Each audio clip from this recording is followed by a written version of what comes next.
ਜਾਣ ਦੇ ਯਾਰਾ, ਜੇ ਨਾ ਦੱਸ ਦਿੱਤਾ ਤੇ ਤੈਨੂੰ ਤਾਪ ਚੜ ਜਾਏਗਾ।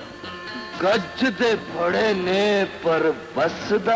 अस्सलाम वालेकुम, हंसते रहो वसते रहो।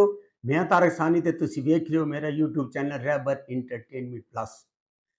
अगर तुसी मोला जट वेखीए ते ओदे फिल्मसाज सरवर भट्टी साहब नूं भी तुसी जाणदे होगे।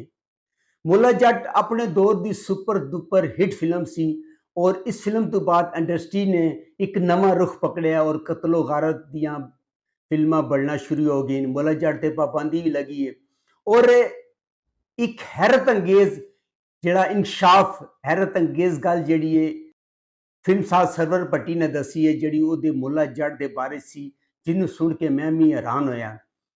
सरवर भट्टी साहब फरमांदे कि जदों मैं मोला जट बनाई और मोला जट सैलमे ते रिलीज हुई तो उस वक्त सानू जिहड़ा टैक्स देना पैंदा सी, जिहड़ा तफरी टैक्स हुंदा सी।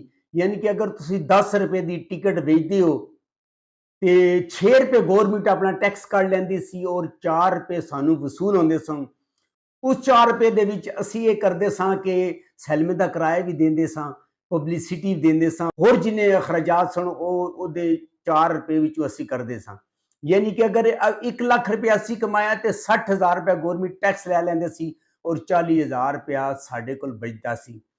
सरवर भट्टी साहब फरमांदे कि जिन्ना मैं इस फिल्म का टैक्स अदा किया है, अगर वो अज दे दौर ही कैलकुलेशन करा तो पाकिस्तान का जिहड़ा सारा कर्जा है ना, अगर 1 अरब डॉलर भी है तो वह अदा कर सकता है, क्योंकि अज तो 40 या 45 साल पहले जिन्ना मैं टैक्स दिता है वो बहुत ही ज़्यादा सी। फिल्म ने बहुत ज़बरदस्त बिजनेस किया सी और उन्होंने दी गल सुन के मैं भी हैरत ज़दा रह गया कि उस वक्त फिल्मां कितना अच्छा बिजनेस करदियां सन और गौरमेंट नूं टैक्स की मादी कितनी कलैक्शन होंदी सी।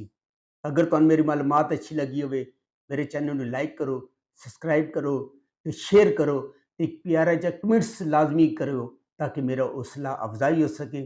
नेक्स्ट वीडियो तक रब राखा।